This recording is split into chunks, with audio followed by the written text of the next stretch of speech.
Let's go. My boy is back. Raki the Chad has made his triumphant return, looking like a Fist of the North Star character with a very pretty band boy haircut. But this guy, I'm telling you guys, I am all aboard Team Raki right now. You know why? Because there's a little bit of a backstory in these 2 volumes of Claymore that I was reading about when Priscilla first met Isley and everything. Priscilla shows up and she's like this most badass, most powerful Yoma of all time, right? She kicks the shit out of Claymore's motherfucking Zod, and then she beats Isley himself to the point where he basically gets down on his knees and he's like, I'm going to live my life in service of you. I don't really know what's going on there. I could dive into that in a moment. But look, basically she's brought everybody to her knees. She made Rifle realize that she was nowhere near her strength, that she could not challenge her whatsoever. But who is the man that tames Priscilla, or at least, you know, is able to be around her comfortably without being killed on occasion? That is my boy Raki, who shows up. So look, I made this wonderful whiteboard drawing in honor of my boy Raki, the Yoma Slayer, Priscilla's caretaker, and basically a pretty accurate drawing of what he looks like now. I drew him in a tank top though, because I felt like that would just suit him more, and I'm sure this is how buff he actually is once he takes his armor off. So once again, give it up to Raki. Look at that freaking impressive, perfect jawline. Like, you think like Guts is badass? Do you think freaking Kenshiro is badass? Do you think, who's another manly character? I don't know, but Raki trumps them all, man. Raki is here. There, look, I got so freaking excited about Raki, I forgot to even change the background, but look, now it's perfect. We can stare at his beautiful face this entire time. So where should I begin with this? I think I'll begin with the Raki stuff since I've already kind of been on it. So I've been really excited for a while to get Raki back into the story because he's been gone for so long, and we know that he's teamed up with Isley and Priscilla. And the thing is, okay, at this point, he obviously knows that Priscilla is a Yoma because he's carrying her around, and he meets up with another Claymore within this town. He goes back to his hometown. He's searching for Claire. So we at least know, or I at least know, you guys probably already do, that Raki is still, you know, on his quest to find Claire. He still believes she's alive, and he looks like he's still doing pretty much predominantly good things. He's going into this town. He defeated a Claymore and everything, and he seems like he has a very pleasant and confident demeanor, and I imagine he's been training with Isley this entire time. But the thing is, 7 years is a really long time, so he obviously knows that Priscilla is a Yoma and knows her ability to some extent because he is aware that she's super powerful, that she could transform one day. When she does, he says verbatim that I'm probably not going to be able to defeat her, and then she's going to eat me. So there's something about him that's keeping her, you know, docile and calm, and the way that she is very childlike, maybe looking up to him sort of, I never thought it was actually legitimately in a romantic way, but now it seems like she's looking for some sort of guidance, some sort of like parental figure, and that may be what she was getting out of Isley in some way. I don't know if they were doing like daddy stuff behind the scenes or whatnot, but when they did the flashback of her meeting Isley for the first time, you know, it seems like her regression into this childlike state was something that happened within her awakened Yoma transformation. And so, you know, with Raki being able to be a leader, to be, you know, that sort of guiding force, to be sort of confident and well trained, you know, it would be somebody that maybe she would attach to, like that sort of parental figure feeling, you know. And maybe that's the same way she attached to Isley, even though Isley agreed to like live his life in service to her. You know, Isley was the one basically leading the charge. He was the one making the decisions and making the calls and stuff like that. He was doing it in service of Priscilla, but he was still in that sort of leadership role, and maybe Raki is sort of fitting into that also as he's growing older. So that might be what that's all about. So if he's been with them that long, you know, is he aware to the extent of like what Isley is, that he's the number one and Priscilla and everything? And what does that mean about his next meeting with Claire? Is he going to try to talk to Claire that, hey, you know what, I know that they're Yoma, but I've learned a lot of things. I've had a lot of self-discovery within these last 7 years. And, you know, they're not actually what you think they are. They're, you know, thinking, feeling, communicating beings. And like, I know they have this demonic nature, but, you know, is he going to be sort of this, try to be this voice of reason? And again, without even knowing that Claire and Priscilla have this history, which is the most interesting part to me, because Priscilla could also be going along with Raki on his journey simply to find Claire once more. But then again, I don't know, because I don't know if Priscilla would even care about Claire at this point or anything that had to do with their history, because it was a very traumatic, you know, important moment for Claire's character. But for Priscilla, it was a little bit more focused on her battle with Teresa and everything that was happening there. So, I don't know if she would even feel the same way. So that's going to be something that's going to just absolutely blow up once it does. So I'm excited for that, excited for the manga to get there and then see what happens when they finally meet up once again. Now, the other main thing that was going on in these 2 volumes was this big sort of plot twist and exposition about like, okay, so, and it's funny, I'm trying to figure out which manga did it first because, you know, I read Attack on Titan and I'm a big Hunter x Hunter fan, and both of those also have sort of this dynamic where the world that we know, the world that the most populace are aware of or that our main characters are aware of, is not the actual scope of the world at large. It actually goes way beyond what people have mapped out and what people understand. And now we get a lot of lore and exposition about what could possibly be going on with the Claymores and the Yoma and everything happening here in the organization. And so what I really liked about it was Miria starts telling this story about how this land very far to the south, like very, very far, but farther than most people have traveled and everything, there was this town of people where they didn't even know what a Yoma was. They'd never heard of it before. And we're living in a world, we're living in this sort of medieval fantasy world where these demons have always existed. Yomas have always existed, and they've always been around. They've always been tormenting mankind, eating mankind, you know, transforming, you know, humans can transform into Yomas and everything like that. So it's been this sort of like vampiric disease that has plagued mankind for, you know, hundreds of years.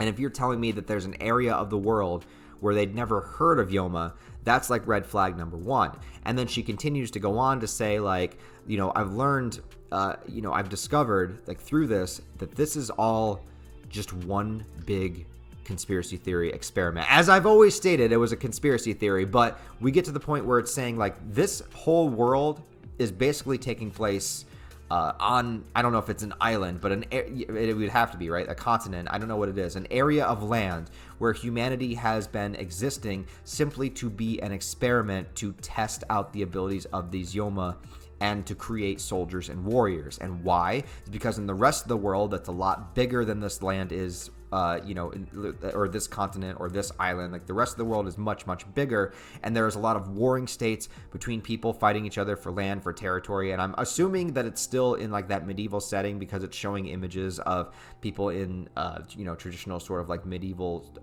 armor and weaponry and everything like that. And I'm assuming that that's what it is. It would be fucking wild if it was like actually modern day and people fighting with modern day military technology and shit like that, and we're all isolated on like an island with medieval technology and that's all they have. That would be like fucking crazy. I was thinking when I was reading this, I was like, man, this reminds me of like The Village. This reminds me of like, you know, like I said, like Attack on Titan and Hunter x Hunter when they have their reveals. But essentially, yeah, so these warring states are happening, you know, on continents beyond this land. And here's was the confusing part for me. So they were saying that mankind was fighting against a creature that's called the Dragon's Kin. Like, what the fuck is that? Are we going to get dragons in Claymore? I don't know. I would love to see it. I want to see more dragons in everything that I read. So just bring on the dragons. But, okay, so humanity is fighting against this Dragon's Kin. Like these creatures with like really hard skin, and you know, they're not really like described or explained. It's very, very vague. And so, and they might not even be actual creatures. They might just be like really powerful humans, but like so powerful to the point where it feels like fighting something supernatural. I don't know. So these Dragon's Kin things exist. In order to combat them, they were doing experiments to create like super soldiers of their own, essentially, basically eventually winding up with this creation of the Yoma, where a man would get infected with this, you know, power that would increase his strength, speed, stamina, whatever, but then he would be too lost within the power. Like I said, like they did it on men originally because that would be the original like soldiers, you know, that you would send out into war. You would send men, but the power was so like addicting and powerful, and like, you know, they get like raging hard-ons, and then all of a sudden, you know, they turn into Yoma, and they're completely uncontrollable. They're uncontained. They do their own thing, you know, so you can't keep them in line as soldiers. So that led them to this whole thing of like trying to figure out how to perfect the Yoma, which is something that we've gotten throughout the manga so far. But apparently, in order to do this successfully, I don't know where they got the funding for this, but they basically blocked off like an entire, like either island or continent or whatever, set up villages, set up mankind, allowed people to live there, like cut them off from all information from the rest of the world, cut them off from all sort of technology or ways to escape, or, you know, boat trips to the rest of the continents, no information. I don't know how they got the people there to begin with, but whatever the case, this has been going on for hundreds of years, and this island is where they come to experiment and perfect the Yoma technology. So yeah, so it's all been biological warfare the entire time, essentially. So that's wild. That's crazy. And that explains why they've been trying it on so many. They tried it on the males and it didn't work. And they tried it on women and it didn't work quite so well. And then they were doing experiments with, like childlike people or like, what's her name? The character, sorry, Miata? Yeah, they were doing experiments on her. And then they perfected it with the twins, with Alicia and whoever the other one is, where they're connected in a way where one's able to transform and then the other one sort of is in control and they can bring their Yoma ability back to human. So the organization essentially is just here for like a big experimentation. So that's wild. That is a insane plot twist. I love it. I love stuff like that. Don't get me wrong. When I'm comparing this to Attack on Titan and Hunter x Hunter, I'm not saying that as in like, oh, I have to see this trope again. I'm saying that like Attack on Titan and Hunter x Hunter are both in my top 10 manga. like I like stuff like that. I like big plot twists like that. So that's super exciting. And it was probably my favorite thing about these 2 volumes other than the Raki reveal. Unfortunately, I think the only thing for me that I'm not liking is just like I said in the other videos, just the sheer amount of characters. I just think there's too many to keep track of. And Claire's whole group, really the only one I care about is Claire. I like Miria as well, and Galadia is there. Did I say her name right? And I like that Clarice and Miata are there now as well, because I know something crazy is going to happen with them, because Miata's got like the childlike innocence similar to Priscilla, and she's looking up to Clarice and everything like that. So I like that they sort of met and they're together within this group. And then the final thing that talk about this volume, or these 2 volumes, is Rifle. Actually, okay, so backstory. There's so much shit going on in this manga, I swear to God.